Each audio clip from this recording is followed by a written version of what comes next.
Hi అండి అందరికీ welcome to VM Royals మా మదర్ ఫుడ్ లాగ్స్. ఇవాల్టి మన special recipe custard gulab jamun recipe చేస్తున్నాము. జనరల్గా గులాబ్ జామున్ని ఐస్ క్రీమ్తో తినటం కామన్, కానీ ఈ custard gulab jamun taste next లెవెల్లో ఉంటుంది. ఇలా మేము చెప్పే టిప్స్తో వేసే ఇంగ్రీడియంట్స్తోనే పర్ఫెక్ట్ రుచిని ఇస్తుంది. ఎంచక్కా ఇంట్లో స్వీట్ తినాలనిపించినప్పుడు ఇలా కూల్గా చేసి ఇవ్వండి, హ్యాపీగా ఎంజాయ్ చేస్తారు. రెసిపీని చివరి వరకు మిస్ అవ్వకుండా చూసి మీరు కూడా ట్రై చేయండి. చాలా యమ్మీ అండ్ డెలిషియస్ రెసిపీని ఇష్టంగా ఆస్వాదిస్తారు. ఇంకేమాత్రం ఆలస్యం చేయకుండా ప్రాసెస్లోకి వెళ్ళిపోదాం.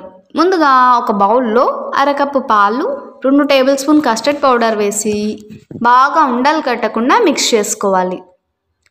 ఇలా బాగా మిక్స్ చేసేసుకొని ఉంచాలి.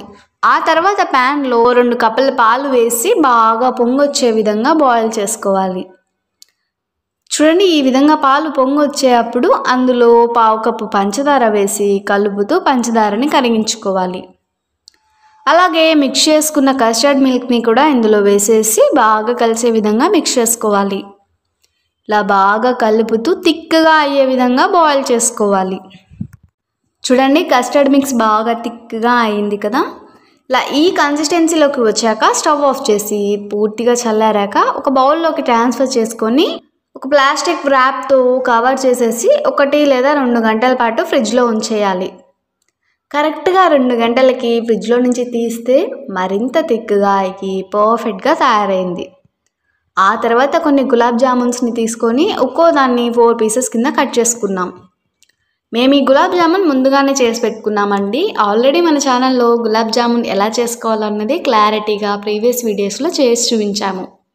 ఇప్పుడు ఈ కట్ చేసుకున్న గులాబ్ జామున్ పీసెస్ని సర్వింగ్ బౌల్లో వేసి దానిపైన కస్టర్డ్ మిక్స్ని స్ప్రెడ్ చేసాము. మళ్ళీ పైన గులాబ్ జామున్ పీసెస్ని పెట్టి వాటిపైన పిస్తాతో గార్నిష్ చేసి సర్వ్ చేసాము. చూడండి ఎంత క్యూట్గా ఉన్నాయో కదా. కూల్గా ఒక్కో స్పూన్ తింటూ ఉంటే సాఫ్ట్గా అలా గొంతులోకి జారిపోతుంది. ఇంకా టేస్ట్ అయితే అదుర్స్ అండి.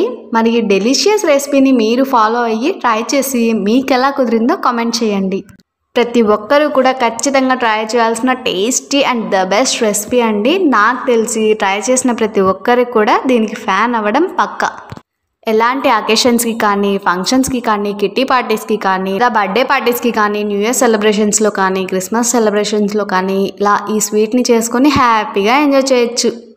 ఈ టేస్టీ రెసిపీతో పాటు ఇవాల్టి మన పొడుపు కథ వచ్చేసి చెట్టుని వెతుకుతుంది, పువ్వుని అడుగుతుంది, తేనె చుక్కని తెస్తుంది. ఏమిటది? తేనెటీగ. మన వంటలు నచ్చిన వారందరూ కూడా లైక్ చేసి తెలిసిన వాళ్ళందరికీ షేర్ చేయండి. కొత్తగా చూసే వాళ్ళైతే మన ఛానల్ని సబ్స్క్రైబ్ చేసి పక్కనే ఉన్న బెల్ ఐకాన్ని క్లిక్ చేయండి. అప్పుడే మన టేస్టీ రెసిపీస్ అన్నీ కూడా మీకు నోటిఫికేషన్ రూపంలో వస్తాయి.